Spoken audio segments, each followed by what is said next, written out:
em São Paulo, uma obra, no mínimo polêmica, para não dizer ilegal. Uma churrascaria fez uma obra sem autorização dentro da área do Parque da Água Branca, que é tombado. A empresa pediu liberação para o evento temporário no antigo estábulo da PM e o município negou a autorização, mas a montagem do evento não foi interrompida. Quem traz essa denúncia para a gente é o Nabil Bondu, que é arquiteto, urbanista, professor universitário e vereador. Ele gravou um vídeo, vamos ver antes o vídeo, daqui a pouquinho a gente traz o Nabil para conversar aqui com a gente, tá bom? Roda. Algum problema? Não pode gravar?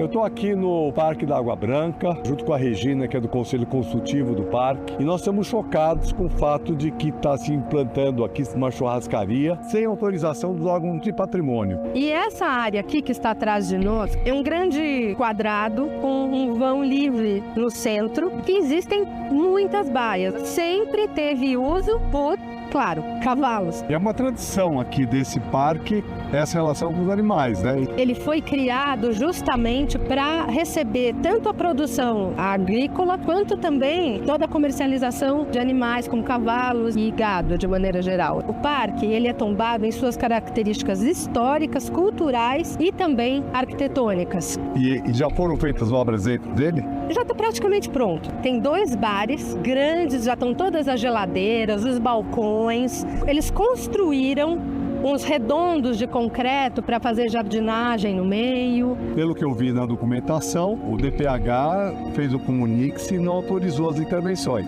Eles não têm essa autorização que eles alegam ter. Oi, algum problema? Não pode gravar?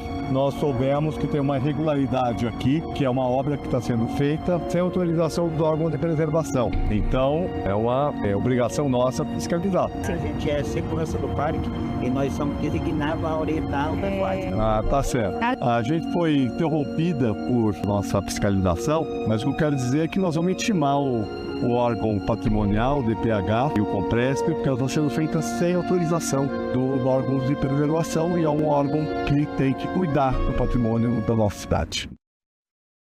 Vereador Nabil Bondu, conectado com a gente agora para repercutirmos esse caso, porque, vereador, seja super bem-vindo, boa tarde, bom dia, ainda meio-dia e 15, né?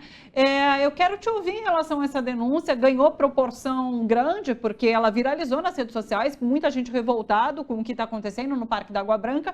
O que choca é que é uma estrutura ali bastante firme que foi construída, né? Bastante concreto tudo que está ali. Não me parece algo temporário. Então, queria te ouvir em relação a medidas possíveis, cabíveis nesse momento e o que está acontecendo ali no parque. Seja bem-vindo, bom dia. Bom dia, obrigado aqui pelo convite. Prazer estar falando com os telespectadores da TVT. Está acontecendo o seguinte, o Parque da Água Branca, assim como vários outros parques da cidade de São Paulo, foram concedidos. No caso do Parque da Água Branca, foi concedido uma concessão estadual, porque é um parque estadual, foi concedido por uma empresa concessionária que, na lógica do seu negócio, né, porque a concessão se trata de uma empresa privada assumir um parque que é público. E ela quer rentabilizar ao máximo esse negócio que ela conseguiu com o governo do estado. Então, ela está fazendo inúmeras transformações no Parque da Água Branca. O Parque da Água Branca é um parque muito tradicional de São Paulo. Ele era vinculado à Secretaria da Agricultura, ele tinha animais soltos, né, fazia parte até de uma educação ambiental, né, de crianças, por exemplo, para conhecer o que eram as aves, por exemplo. Você tinha ganso, você tinha pato, você tinha galinha, que andavam soltas, né? E tradicionalmente ele foi também um lugar de exposição de gado, né? Tinha várias atividades que aconteciam ali, inclusive, né? Lá aconteceu durante muito tempo feiras culturais, né? Do interior do estado, né? Como né? Um evento importante da área da cultura, Revelando São Paulo, que trazia cultura popular do estado de São Paulo para o Parque da Água Branca, em suma.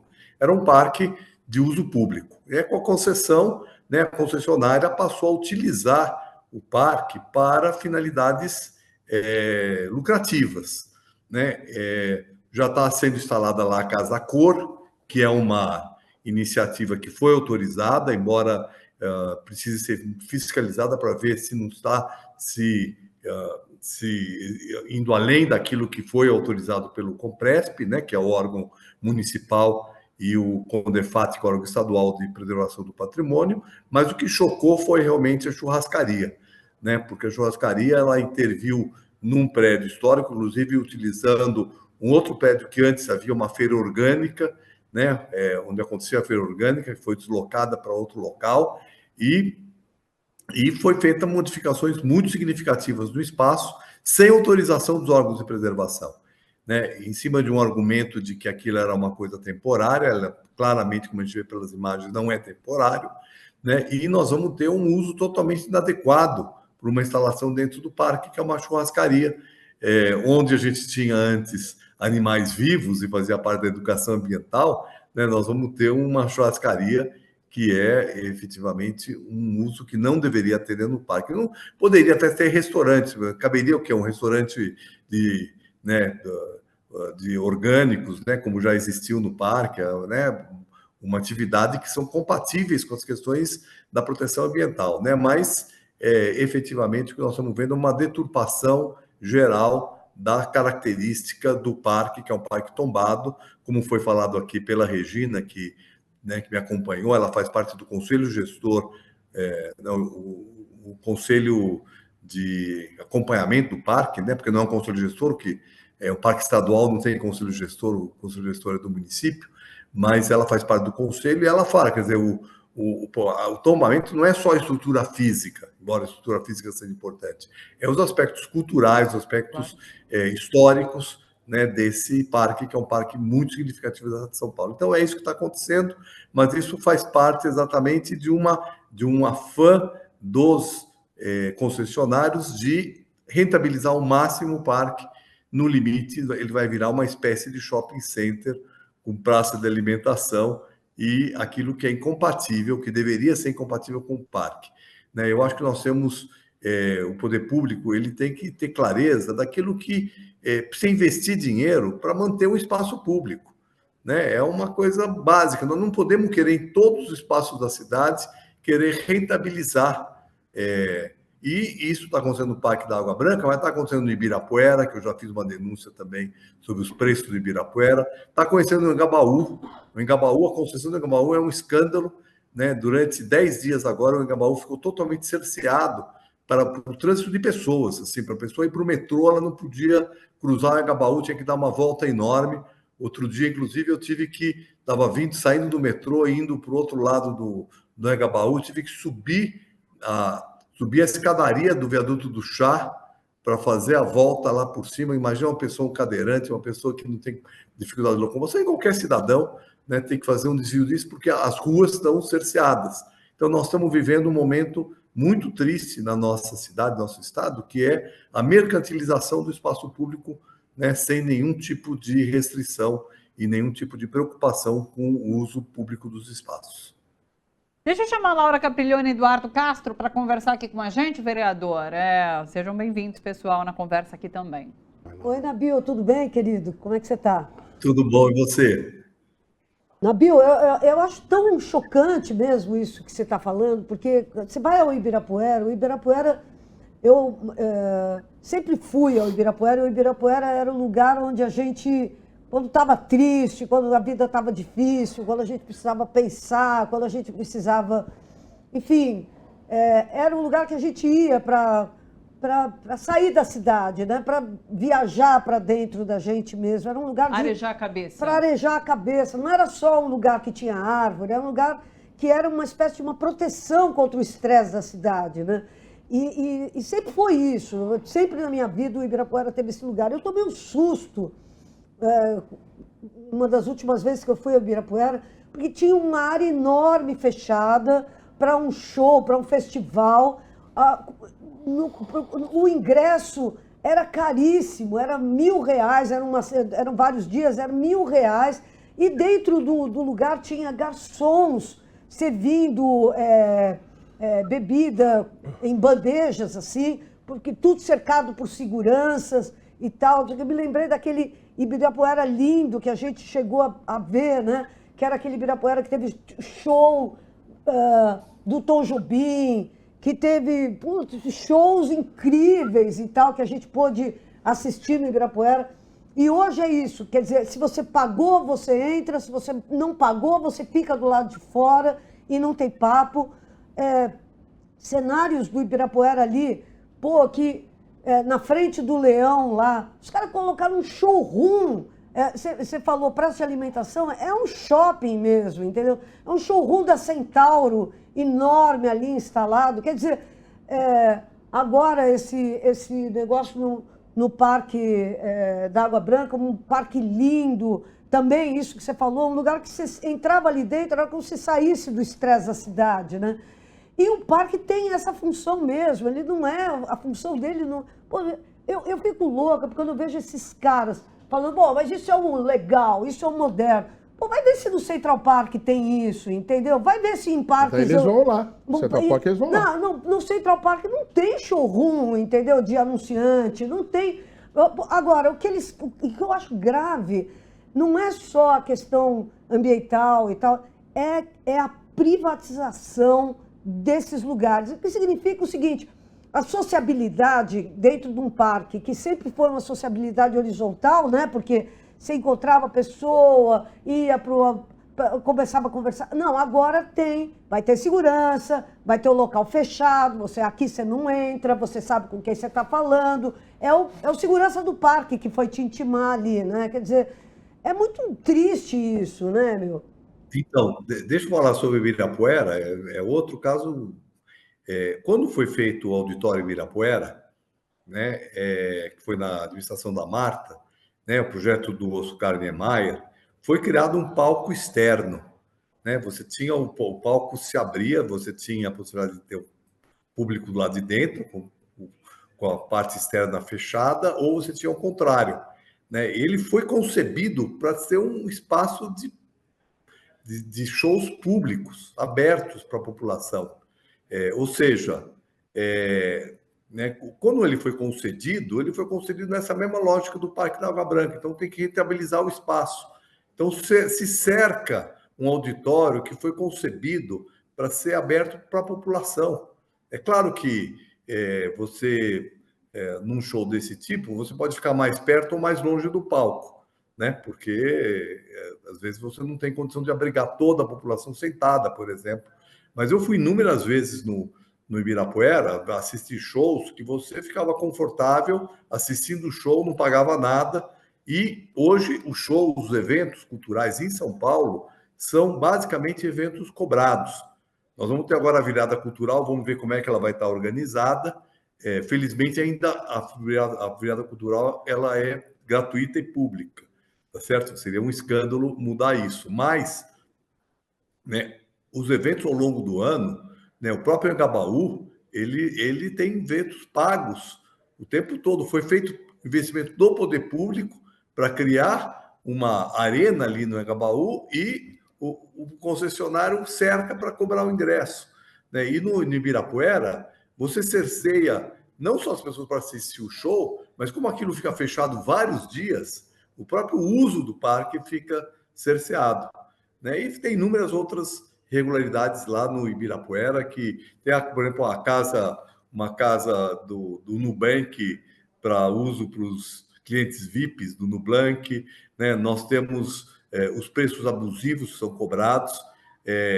Veja, né, nós propusemos aqui na Câmara, eu propus fazer uma visita ao Ibirapuera, né, com uma comissão da Câmara, nós vamos...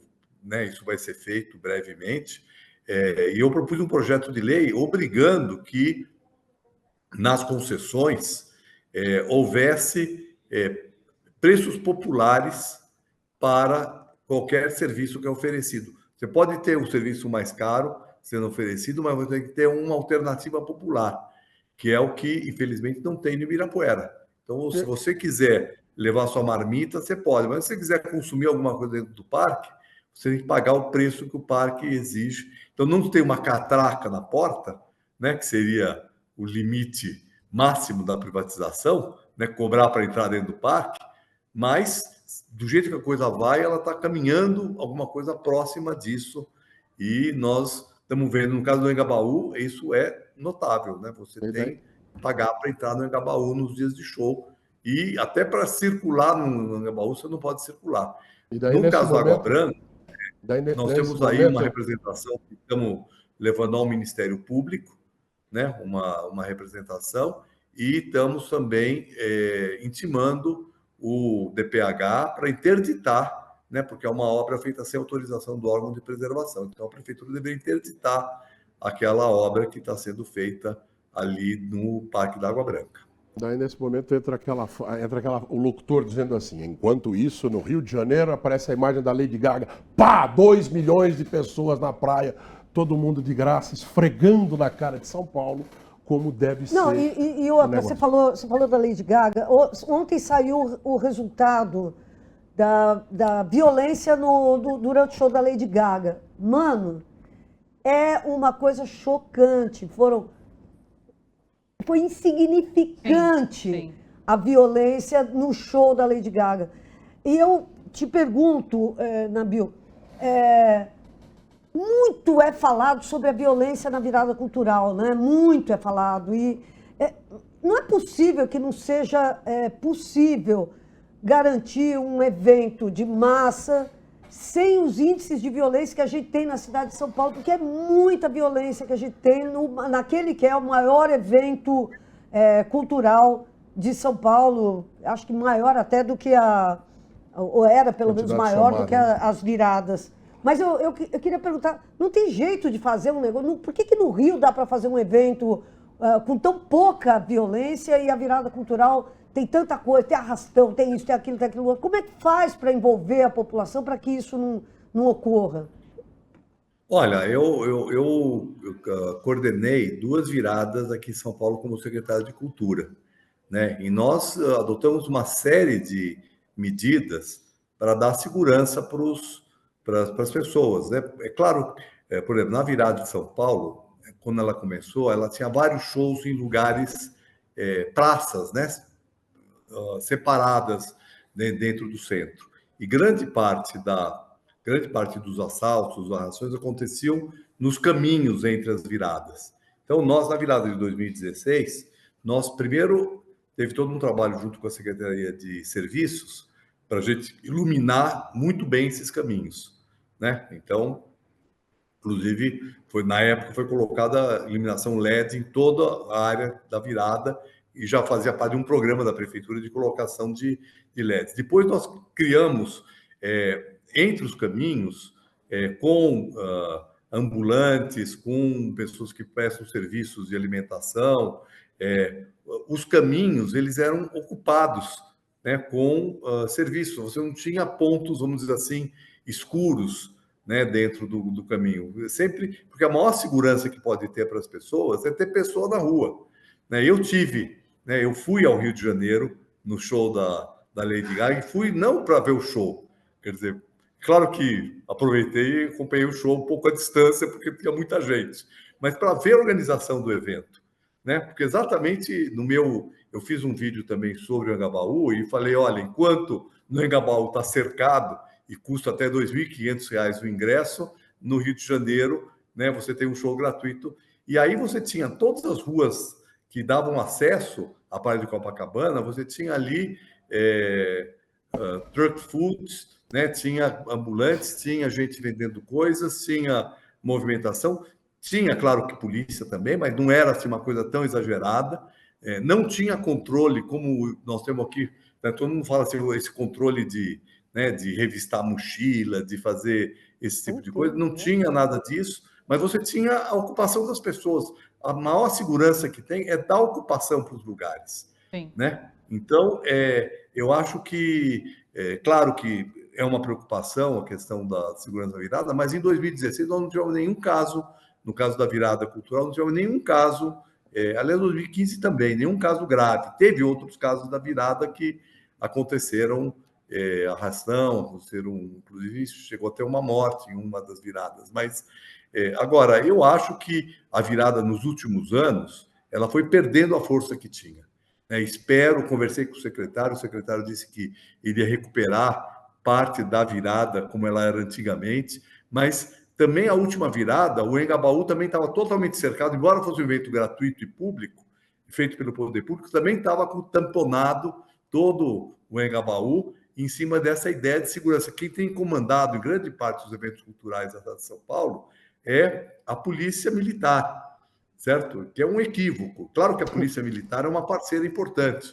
Eu lembro muito bem de ter procurado, aliás, o Xandão, o Alexandre de Moraes, que era secretário de Segurança do Estado de São Paulo, na virada de 2015, para discutir com ele e discutir com a PM o esquema de segurança. Mas quem coordenava a virada era a Secretaria de Cultura, assim como o Carnaval. O Carnaval de Rua também era um evento cultural, entendido como evento cultural, onde nós tínhamos vários parceiros do poder público que atuavam conjuntamente.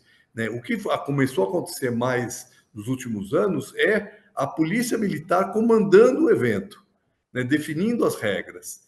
Né? E eu acho que isso não é a melhor maneira de tratar esses eventos. E também, no caso de São Paulo, né, eu, inclusive, vou apresentar aqui, estamos finalizando já um projeto de lei para cancelar essa concessão do Engabaú. Por quê? Porque, né, a concessionária não investiu nada no Engabaú, tá certo? E é um espaço público, e aquele espaço seria um espaço não para fazer um grande show, que às vezes até um show de 2 milhões de pessoas, claro que faz muito sucesso, etc., mas o interessante é a gente poder ter show no Engabaú todo sexta e sábado, tá certo? Show de porte médio, que vai atrair gente para São Paulo, né? Por exemplo, muita gente tem ido ver os shows do Gil, lá no Allianz Parque. Agora, para ir no show do Gil, você precisa gastar no mínimo, se vai um casal, vai sair de 300 a 500 reais no mínimo, se ficar num lugar ruim, né? E o povo que não pode pagar isso? Por que não tem direito a ver o show do Gil? Nós podemos fazer, né, o show dos nossos artistas, não precisa trazer necessariamente uma atração estrangeira, né, mas trazer os nossos artistas populares do Brasil em shows gratuitos, usar um espaço público adequado, que hoje não existe mais, porque o Pacaembu foi concedido, tá certo? O AMB foi concedido, o Engabaú foi concedido, nós não temos mais espaços públicos para um uso contínuo da cidade. É claro que nas concessões... Essa pilantragem dos anticapitalistas de achar que monopólio e não concorrência é livre iniciativa. Monopólio tem que ser do Estado. Ninguém não tem concorrência. Se você vai no Ibirapuera a vida inteira, você não vai dizer, não, agora o Ibirapuera está caro, eu vou passar aí no Parque do... Não existe isso. Não tem concorrência, não pode privatizar. Porque não tem como exigir concorrência e você transfere o monopólio para um privado. Além de tudo, é pilantragem desses vagabundos que a gente bota em câmaras municipais e com esses discursos tortos, dizendo que isso é capitalismo. Não é, quem disse isso foi mais recentemente foi o Biden, quando ele estava falando nos Estados Unidos sobre o negócio do leite, que o leite aumentou muito de preço, ele falou assim, é porque não tem concorrência. Houvesse concorrência, abaixava o preço. Eu não estou dizendo que tem que ter concorrência. Aqui eu estou dizendo o seguinte, não tem como ter concorrência num parque, num estádio de futebol ou no Anhangabaú. Se não tem concorrência, não é capitalismo. Logo, não pode estar na mão do privado. E tenho dito. Nabi, eu quero agradecê-lo pela presença aqui. Eu sei que você tem horário, vou te liberar então. Mas muito obrigado. Volte mais vezes. Acho que são vários os temas relacionados à cidade de São Paulo que a gente pode tratar. Parabenizo o seu trabalho aí na Câmara, porque é isso. São discussões importantes para a nossa cidade, viu? Muito obrigada. Um abraço, até uma próxima. Um abraço, obrigado. Estou sempre à disposição de vocês para conversar sobre São Paulo.